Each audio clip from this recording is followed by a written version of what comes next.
و کلینر هول ددن اگرین هندابونا فروکا ایرباس ای 203 کو 66 ریونگ هل گرتبون آشکرا بکن فروکا لدمجمیر 11 شف بسردم فرانسا فروکا خانه شارل دیگل به جهلا وجبری 20 دقیقه جگهشتنا فروکوانی دیگل پشکا هاتنو چونا آسمانی آخفت و گد روش آساییه و پشتی هنگه به 3 چرکان فروکا لسر راداره نما.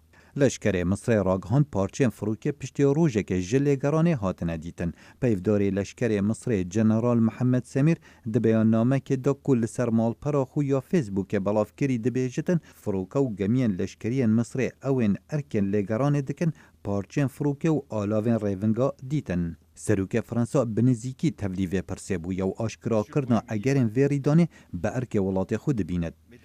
Mais nous avons aussi le devoir de ارکی میا ام اگرین وی ریدانی آشکرا بکن. هر تشتکی پیدوی بوده سالاداریا یونانستان و مصری هاتیا برهف کرن.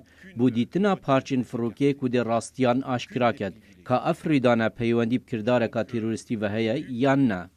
کار به دستن مصر دبیجن تیمه که هفبشیا و کلینرین بریتانی و فرانسی دیگل شارزاین کمپانیا ایرباس هولین آشکرا کرنا کفتنا فروکی ددن که احتمالا کرداره که تیروریست بخواه دگرد. ما نقدرش نستبعد حاجة في الوقت الحالي. ام نکارن چه تشتی دور بخن یان پشتراز بکن. دوی همو کاری تیم و کلینی بداوی بین. اولو گوری وی امی وی روشه و اگران روم بکن.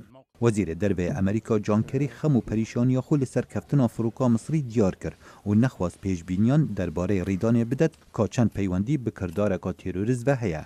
I want to express my condolences to Egypt. از دخوازم سرخوشی لمصر و لهموان ولاتان بکم اوین کفتنا فروکی باندور لوانکری. ولاتن یگرتین امریکا بجداری بزاون لگرینه بو آشکرا کرن راستیا و بویره. لفروکا خانه قاهره مالباتن قربانیان بخمو دلشکستی لهویا پیامه کنه. او دبیجن فروکه وندایه نشین چه زانایاریا بدن حتی پشراس نبن. هندابونا فروکا MS-804 یا مصری ترسونی گرانین اولهیه کرنه و پشتی فروکا روسی لآسمان نمچگر آوا سینا لسهو ایک مهاده سالابوری کفتی خواره. خالد فتاح دنگ امریکا.